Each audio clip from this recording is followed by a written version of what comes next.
So, just thought I'd make a little update video for you here. I know the last video I posted was my first day of chemotherapy, so been a little bit of an interesting journey since then, since day one. Only 4 other days that I didn't really post about, but I made some videos and I realized, you know, these are all super poopy and down and negative because really all I'm talking about are the side effects, and you know, that's not, I don't know, that's not what I wanted to share. So yeah, I want you to see how the side effects, you know, affect me. That's terrible. How the side effects present in me, I guess. But more than that, I wanted you to see kind of what I'm going through so you could decide whether or not chemotherapy is right for you, and you know, you can ask all the appropriate questions for your team and your oncologist. So anyway, this video is kind of an intermittent update between chemo days 2 and 5 and then the days following. So today is April 16th. It is a Monday, and I am just driving around because I've got no privacy at my house, living with my folks, you know, to do this type of stuff. So I'm just gonna drive around and make the video really quick.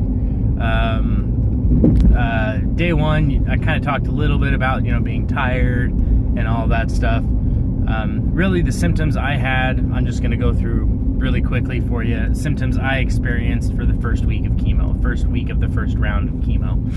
So first symptom was, you know, lack of energy, exhaustion, aside from, you know, lack of appetite, which is obviously there, but exhaustion, lack of energy was the biggest one, followed by lack of appetite.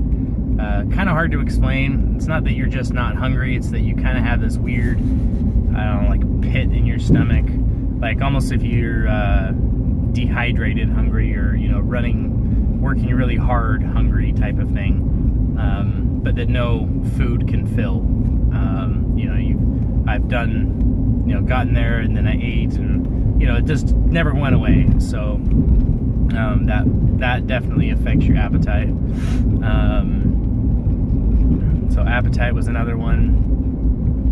Third one, I guess, symptom, side effect was the constipation. Sorry, it's a little embarrassing to talk about for some people, for me, but you know, constipation was definitely a side effect of this stuff. So take your stool softeners as soon as you start your chemotherapy. I'll say, biggest tip there, just, I don't even care if you're regular or not, if you normally have a problem or not, don't have a problem or not, take your stool softeners, no matter what.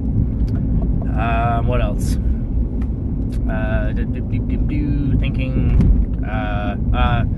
So that's all the like real side effects from like the chemotherapy. The port injection, the port tapping every time, super easy, didn't feel it. No pain there. The lidocaine they gave me helped quite a bit.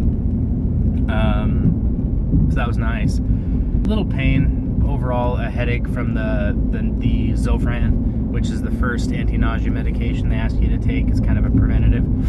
So the Zofran did start giving me headaches, so I stopped doing the preventative Zofran and started taking the Compazine as I got nauseous instead. Downside is that made you kind of tired, but you know, no big deal. That was not a big thing for me. I'd rather be tired than sick, so managed it, piece of cake. Sleeping has been a problem. Just I don't know, you don't feel right, you don't feel natural, you know, like normal, your body. So sleeping is kind of a pain in the ass for me. So the Ativan, which is my 3rd nausea medication, I've actually been using less for nausea, more for sleep guarantee than anything else. I take one of those before bed, and I get at least 4 hours of good sleep that night. And I'm usually up from, you know, 2 to 7 tossing and turning, or 3 to 7 tossing and turning. So that's kind of my sleep schedule, unfortunately. So lack of sleep maybe might be another side effect. Make sure you got, you know, stuff to do to keep you active and keep using your energy. Otherwise, you know, you might be tired, but you sit in bed and sleep all day, you're not going to do anything but sit in bed and sleep. You know, and then when you try to go to sleep, you're not going to sleep. So sorry, this will be a longer video. Try to cut some of it out. So those are some of the side effects of the chemo. there was one other thing that had happened. So after my first 5 days of chemo, that's a third of your round. Your next week you get 1 day, and then the next week you get 1 day. I went back this last Monday, I think it was Monday the 8th, for my 1 day of treatment with bleomycin, and I had an allergic reaction to it. Unfortunately, I didn't know at the time, but Tuesday started presenting itself, went into ER, and it turns out it's the bleo. So we cut that from my regimen, but as a side effect of the bleomycin, I had, some hives, swelling of the throat, racing heart, all that fun stuff. So the bleo, if you're on a regimen of BEP, the first time you get bleomycin on your day 1, you will get an injection also of Benadryl at the same time, which will make you really sleepy. So I didn't get the Benadryl the second time when I went in on Monday the 8th for just my bleomycin treatment. And because I didn't get the Benadryl, I got the allergic reaction. So also tip, make sure you have Benadryl at home. My mom doesn't. She still doesn't. I'm still getting on her case about picking up Benadryl because I'm broke and can't do it. So if you're going through this, make sure you have some type of an anti-allergen antihistamine at home, ready to go on hand. Don't wait till your doctor says you should have it. Go get it. So there was a side effect from the bleo, which we've now nixed from my regimen. So today I should be going in for treatment of bleomycin, and I'm not going to because we've canceled it. So that sucks. It is what it is. But that's that's kind of been my first week of treatment. Side effects, not so much. Just sleepy, tired, kind of up and down. Had good days, bad days. Some days I didn't do anything. Some days I went for a walk. I went to see a movie. I just put a mask on and some gloves and freaked the people at the theater out. So that was fun.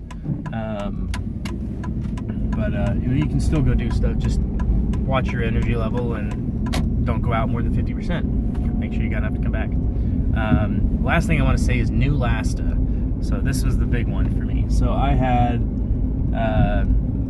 end of your week 1, you will get a little machine they'll put on your arm, or it'll be an option, where you can come back in. But I got the on-body injector. You take home the Neulasta thing on your arm, and 27 hours later it gives you a 45-minute infusion of this Neulasta drug.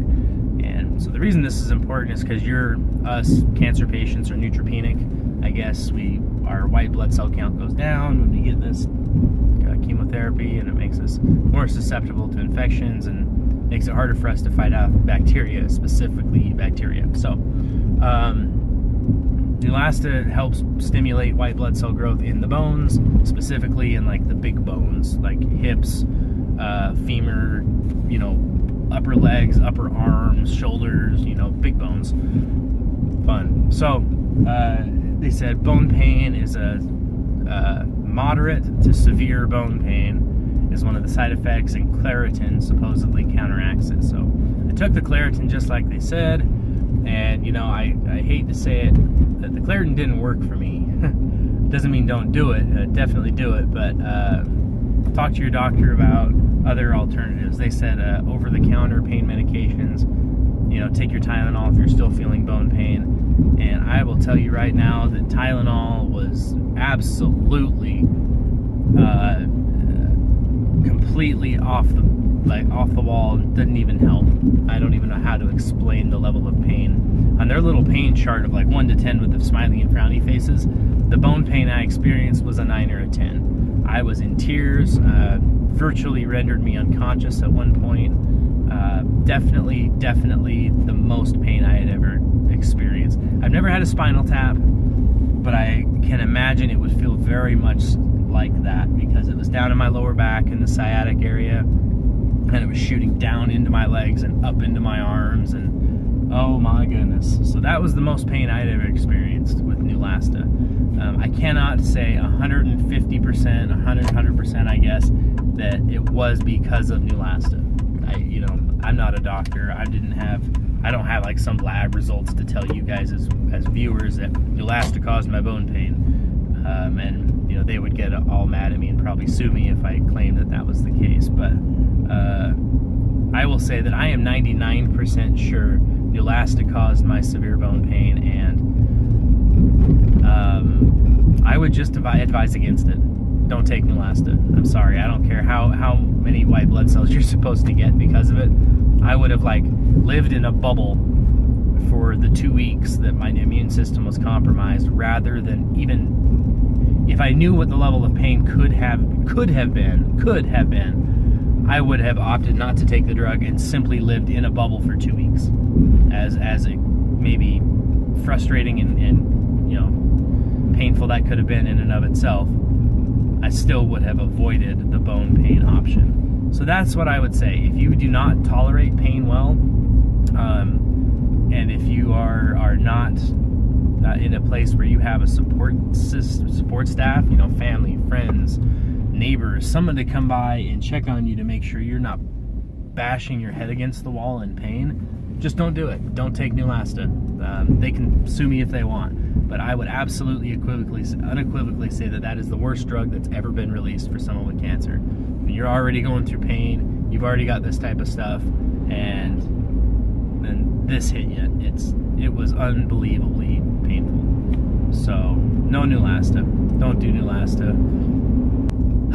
Okay, so that's pretty much my entire update of week 1 and now week 2 of chemo. Week 2, I didn't have anything really. I had the 1 day of bleomycin, but you know, this is beginning of week 3, which I don't have. Again, I have nothing on my regimen this week, so it's an off week for me.